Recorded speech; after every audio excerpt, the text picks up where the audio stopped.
Hey there, I'm going to take you through a quick series of movements that you can do to help alleviate stress and tension in the neck and help to restore neck function and posture. And because issues with the neck can also contribute to shoulder issues, if you're somebody who's dealing with shoulder impingement or pain or lack of movement in the shoulders, this series can be very helpful for you as well, okay? So the first thing we're going to start with in our circuit is a little breathing exercise.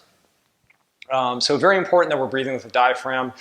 If we're working in front of the computer and we're at work, we're probably under stress, we tend to start breathing shallow, high in the chest, and we start using our neck muscles and other muscles in the thoracic area to breathe, and that can cause a lot of stiffness and tension. So we want to calm the nervous system down, breathe with the diaphragm, and learn how to relax the muscles in the neck. So before you go into the circuit, you're going to lie on your back and you're going to do anywhere from 2 to 10 or even more minutes of diaphragmatic breathing, but at least do 2 minutes. Helpful to put one hand on the belly, okay, one hand on the chest, feet flat on the floor, and just relax. Try to allow the body to be heavy, so you just sink all of your weight into the floor. Let yourself be fully supported. And what I'm doing here is I'm making sure I'm actually breathing with my belly. So as I inhale, I start with the belly, filling from the bottom up, and exhaling. Breathe with the nose.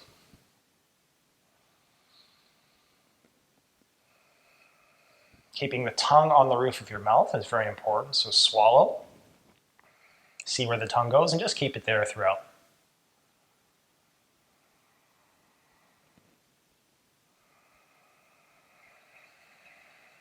It's helpful to just focus on slowing the breath down. Try to make your exhales longer than your inhales, and you'll actually start to calm the nervous system down as you breathe with that diaphragm.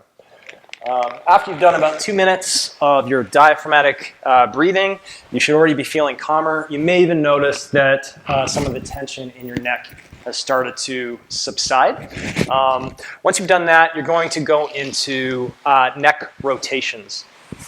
So these are very gentle, but if you're experiencing neck tension, that's what we want. We want to try to kind of move the head, but use as little effort as possible.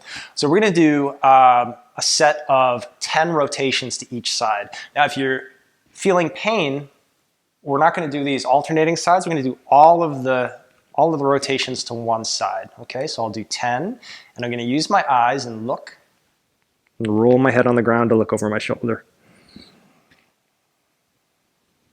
Just go as far as you can. Keep breathing with the diaphragm.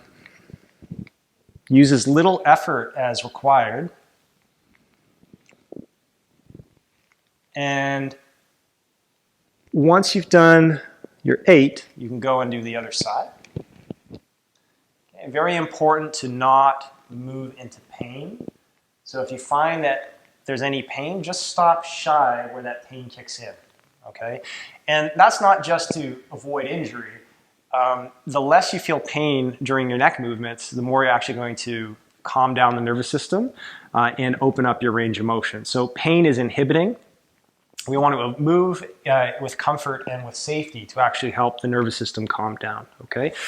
So O as always, keep it comfortable. Don't think it's a stretch. It's not a stretch, it's just a movement, okay? So you don't have to force into any new ranges of motion.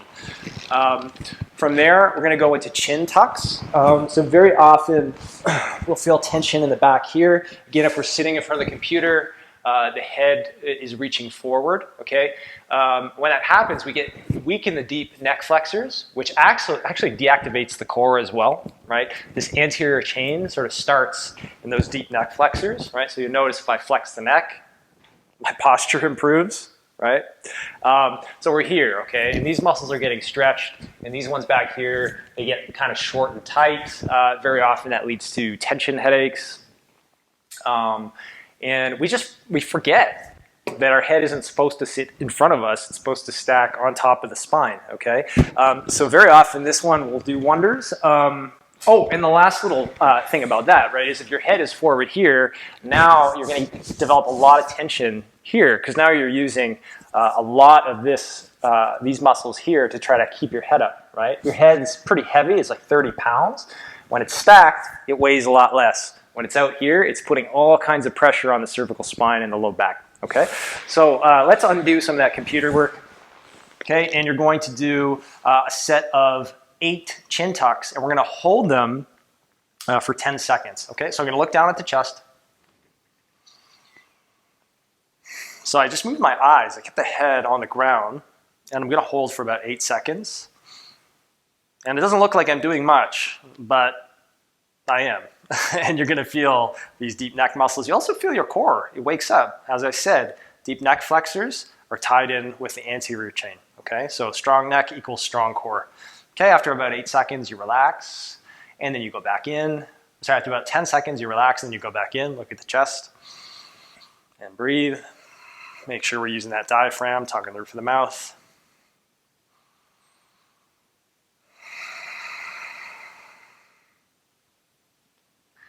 Oh, starting to feel better already, so I'll do one more rep, looking down.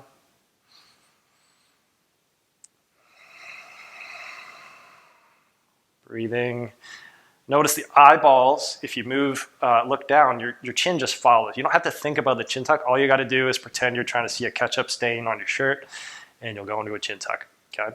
So you don't think about it, just look, and then relax. So you do about 8 repetitions there. Again, just breathe through it. Once you're in the position, just keep that belly moving up and down, okay?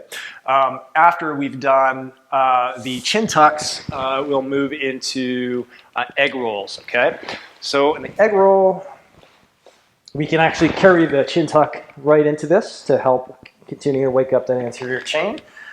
So we're gonna pull the knees into the chest, and again, you can look down at the chest, or you can even tuck the chin and lift the head, and you're gonna lead with the eyes. So I'm gonna look, and I'm gonna roll, keep looking right around behind the body. I'm gonna look, roll the other way, looking right around. Just try to make it as smooth as possible. Keep breathing. Let the body follow the head. So eyes, head, shoulders, legs, boom, okay? We'll do about 8 repetitions, so counting 8 to each side, right? Or 16 if you prefer, counting 1 on each side. And then you're gonna move into head nods in the Commando rocking position. So this one is really good to open up the upper back and thoracic spine. So we're down in this position, okay? You kind of look like a bunny rabbit, all right? And you're going to lead again with the eyes. Look up. And look down. That's 1. Look up. And look down. That's 2. Still breathing with the belly. And we're going to end up doing 15 of these. Really important, again, to lead with the eyes. So if I don't lead with the eyes when I look down, I get a completely different activation of the muscles. But when I look down with the eyes, the chin tucks first, I'm working those deep neck flexors again, and I really get some nice opening through the back of the neck, okay? So eye movement is really, really important. And in fact, if you just move your eyes around more day to day, there's a good chance you're going to actually alleviate some of that neck tension. So move the eyes, let the head follow. Okay, let's pretend we've done 15, and then we're going to go into the next exercise. So just coming up into this position, quadruped position, and you're going to do head turns. Again, the eyes lead, head follows, body follows. So just let the spine follow the head. It's good to get lots of movement. Okay, same idea. We're going to do 15 total reps, keeping the breathing going, staying out of pain. Okay, and once you've done 15, you will go right into another round. Okay, so we're going to do about 3 rounds of that. You can work your way up to 5. It doesn't take very long. Maybe just, I don't know, 2 or 3 minutes each circuit is fine. You don't have to redo the breathing. Just start right back at the chin tucks and go through. 3 rounds would be minimum. You know, work your way up to 5, and that should be enough on a daily basis to really start to make some lasting changes in your neck mobility. And then we're going to go into a bit of a strengthening circuit. So once we've kind of mobilized things, we want to strengthen everything, okay? So this is kind of a gentle strengthening series, but it's going to help some of this mobility work to stick, okay? So, so we've done our mobility section, and we're going to go into some single arm rocking. Okay, so if you've done any original strength before, you're familiar with the quadruped rock. So head up, tail up, we're looking to the horizon. Okay, we're going to actually take one arm out. So you're doing a single arm rock. Just rock as far forward and back as you can. You can even pretend you're trying to reach something. Again, in the developmental sequence, this is when you would have done 3-point rock, right? Before crawling, you're just trying to grab your toy or whatever it is, okay? And we're gonna do 30 each side, okay? And you'll find that this is actually really darn good for strengthening the shoulders, the lats, the rotator cuff, the thoracic spine. Okay, and once we've done 30, you'll switch sides. You'll count 30 single arm rocks. Okay, it kind of wakes the core up as well. Really nice. I'm making it look easy. If your wrists are tight, you're going to mobilize the wrists as well. Okay, let's pretend we've done 30. We're going to go into upper body rolls. So, again, probably familiar with the upper body roll. We're going to do 15 repetitions each side. So we're starting in prone position, arms overhead. Bend the elbow. Look at your elbow. Lift the elbow. Don't push off the ground. Lift the elbow and let the body follow into a relaxed roll. If it's not relaxed, work on relaxing it. Work on segmentally rolling each piece of the body, each joint. Okay, and then I'm going to come back. So I always like to pretend there's a $20 bill right here, and I'm trying to reach it. So I'm going to look at the bill. That's the deep back flexors. Reach for the bill. And I'm over on the belly again. That's one, okay? I'm going to do 15. So lots of rolling because it makes you feel good. Okay, once I've done 15, I'm going to do 15 on the other side. Make it as relaxed and fluid as possible. Okay, still breathing with the diaphragm, always leading with the eyeballs, okay? So we've done 15 each side. Head rolls. So this is kind of an advanced roll. You have to kind of intuit the movement, okay? So if my head leads the movement and I want to roll this way, so I'm in my TV watching position, I'm just going to look where I'm going to roll. So I'm going to roll towards my notebook, right? Notice my whole body starts to shift. Just go with it. Look. Boom. Other way.